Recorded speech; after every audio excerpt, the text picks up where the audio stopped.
à graton, lâchez-nous. Bonne chance tout le monde. Non, mais on le dit à chaque fois, mais c'est un bonheur de t'entendre. Et tu as une observation à partir de la télévision. La télévision influence la société encore aujourd'hui? Encore, André? Oui. Samedi soir, je suis avec ma maman. Hein? C'est un moment de douceur. Puis elle demande, on va écouter en direct de l'univers. Ben oui, l'animatrice est cute.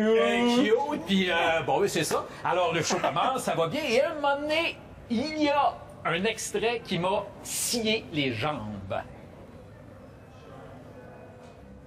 Quand on a que l'amour, mon amour, toi et moi, pour qu'éclate de joie chaque heure et chaque jour. Quand on n'a que l'amour pour vivre nos promesses, sans nulle autre richesse que d'y croire toujours.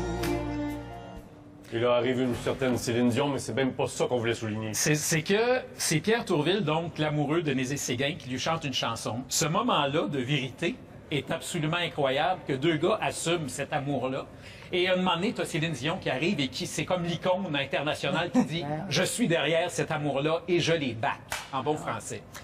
Bref, moi, ça m'a vraiment bouleversé ce moment-là. Puis le lendemain, je prends une marche, puis de m'emmener, j'entends « Monsieur Gratton, oui. Hey, vous direz à Petite Baudouin, là, comment c'était beau l'amour de ces deux gars-là hier. » Je dis « Mon Dieu, ça vous a touché? » Il dit « Monsieur, il dit, moi, j'ai un petit gars qui est gay, puis je veux qu'il soit heureux de même. » J'ai trouvé ça absolument magnifique. Wow. Alors, je rentre chez nous, tu comprends-tu? Puis, tiens... La petite Baudouin? Non, elle n'était pas là, elle travaillait, tu comprends-tu? Elle était déjà sur le... Tu m'étonnes qu'elle travaillait. Mais ce que je fais, c'est que je fais droit des gays. Droit des gays dans le monde. Clic. Wikipédia apparaît. Qu'est-ce que je vois apparaître? Une carte du monde qui fait état des législations mondiales sur les gays. OK? Alors, on le voit ici. Alors, ce que ça démontre... Ce qui est bleu... Alors, ce qui est bleu, c'est là où le mariage des gays est quand même, tu sais... toléré, accepté. Et là, on s'en va dans le bleu pâle, et plus on s'en va dans le gris puis dans les autres couleurs, ben là, on rentre dans autre chose. L'autre chose, c'est que tu n'as pas de reconnaissance, tu as des lois qui restreignent les libertés d'expression et d'association, tu as des peines d'emprisonnement, tu as des prisons à vie, puis tu as de la peine de mort. OK? Puis je te rappelle que dans le bleu foncé, il y a de l'intimidation, il y a de la violence, il y a de la discrimination. Le bleu est pas génial, là. Non, c'est pas réglé. C'est pas réglé. Tu sais, ici, par exemple, la Fondation Jasmin Roy, Gris Montréal, tout ça fait un travail de sensibilisation extraordinaire dans les écoles. Hein? C'est pas l'idéal, mais quand même. Il y a 74 États qui pénalisent les gays, lesbiennes, bisexuels ou transgenres, OK? Et dans ce temps-là, tu peux faire de la prison, torture, travaux forcés ou la mort. Et dans ces pays-là, dans ces 74 pays-là, quel est un des beaux pays qui trône? Évidemment, notre Arabie Saoudite. Je ne commencerai pas à vous énumérer tous les adjectifs qui me viennent en pensant à eux. Je ne voudrais pas être découpé en morceaux. Dans une ambassade ou ailleurs. Et les autres pays, l'Afghanistan, l'Iran, la Mauritanie, le Pakistan, le Soudan, de nombreux autres États qui accompagnent l'Arabie Saoudite dans cette espèce de dépravation morale. Il y a eu des arrestations en raison d'orientation sexuelle dans 45 pays là, dans l'an passé à peu près, OK? Ces législations homophobes qui impliquent 3 milliards de personnes. OK? 3 milliards de personnes. Et suite à la fameuse tuerie dans une discothèque gay d'Orlando, en Floride, je ne sais pas si vous vous souvenez, en juin 2016, il y a eu 50 morts, 53 blessés. Et il y a eu toutes sortes d'analyses qui ont été faites sur le sujet après ce drame-là. Et il y a Lynn Chamberlain, qui est titulaire de la chaire de recherche sur l'homophobie, qui expliquait ensuite, suite à ce drame-là, que l'homosexualité est instrumentalisée de plus en plus.